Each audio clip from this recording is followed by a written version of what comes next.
Today I'm at the Cairncross Scenic Reserve. This is in Maleny, which is on the Sunshine Coast. The area is part of the Jinnabara people, and we're going to be sharing some information about the people here and their work in the rainforest, their lives in the rainforest, and some of the Indigenous culture and history associated with the area.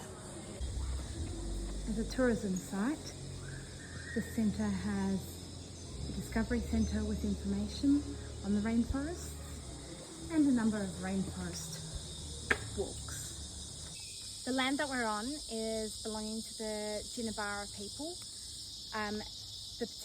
There are lots of clans in the Jinnabara people, and this area is the Nalbo people.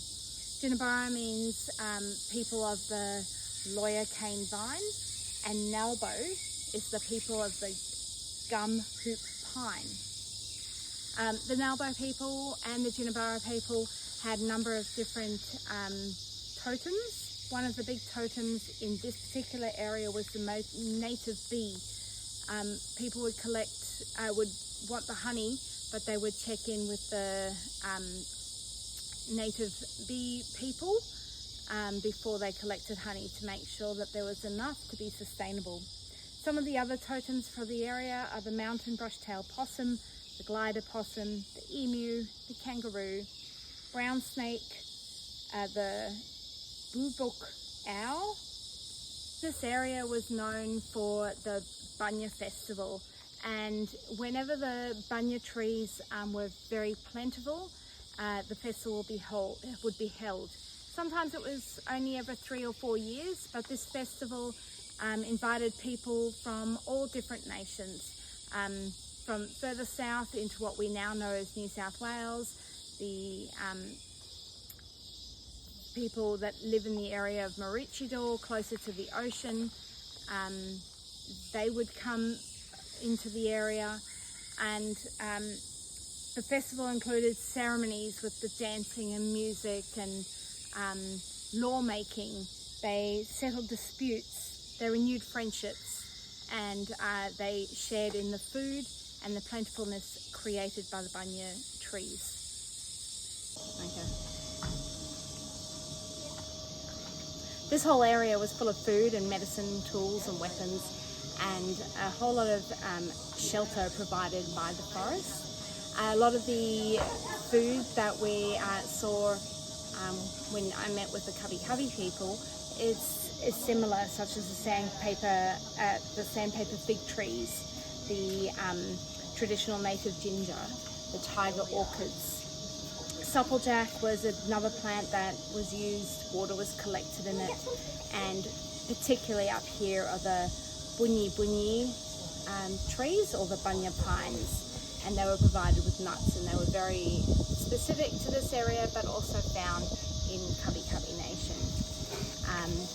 Different plants were used as medicine throughout the forest, and all the Indigenous people in the area were able to farm and cultivate their animals and foods, what they needed, in a very sustainable way.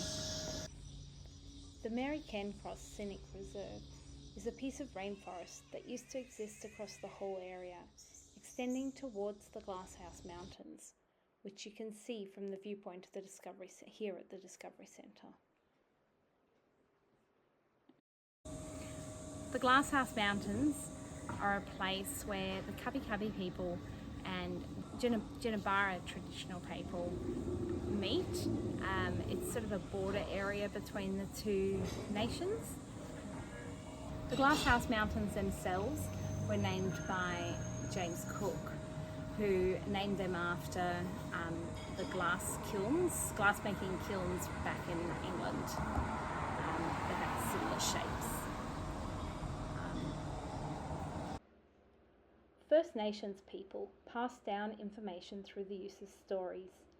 These stories were always told from the knowledge of the person telling the story. So when we hear these stories, which have been called Dreamtime stories, especially when they refer to the creation of country, They may differ slightly depending on who told them. This here is the story of the Glasshouse Mountains as told by the Jinnabara people. Here, as part of the Scenic Reserve, is the lookout to the Glasshouse Mountains. It incorporates the story of the Glasshouse Mountains and the importance of why this story was told. And it was told to help young mothers understand the importance of family and their responsibilities. And the story of the Glasshouse Mountains goes like this. Tibrogaran and his wife Biawa had 9 children, from Kunurin, the eldest, down to the youngest, known as Wild Horse Mountain. Because Biawa was heavily pregnant, Tibrogaran asked Kunurin to look after his brothers and sisters. But Kunurin was easily distracted and wasn't paying attention when a large wave swept the baby wild horse away. Fortunately, Tibrogaran saved his little son, but he and Biawa were sad about Kunurin's behaviour and cried tears that formed little creeks. When Kunurin saw this, he was so ashamed he decided to show his family that he could be a responsible grown-up. He went to the country of the Marichi people to steal one of the women of that group. But Ninderi, the headman of the Marichi people, was waiting for Kunurin and attacked him with his mighty club. Kunurin was lucky to escape with a crooked neck. Kunurin's family were impressed with this brave attempt and welcomed back their young hero. Today, as we look out across the Glasshouse Mountains, we can see the 11 members of Tibrogaran's family. On the right here, the largest one is Mount Biawa at 556 metres. On the very left, you've got Mount Tibrogaran, and the very pointy one in the middle is Mount Kunurin, with all the mountains making up is known as the Glasshouse Mountains.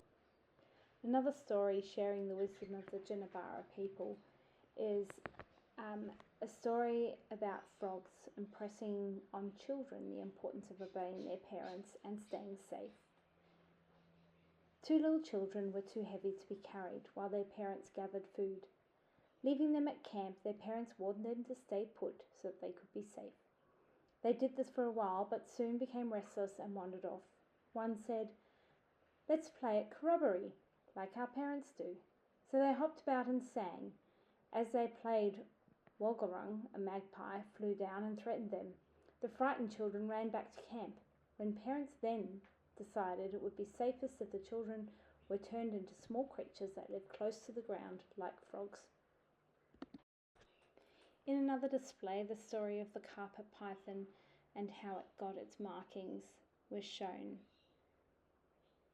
Throughout the centre, you can see how the Jinnabara people have influenced information that is being shared in this tourism location, and it's really interesting information that shares some of the culture to help develop understanding. The Jinnabara people work with the centre to make sure that it's, the information is authentic and up to date. And this was a great place to go visit, and I would highly recommend it if visiting the Sunshine Coast.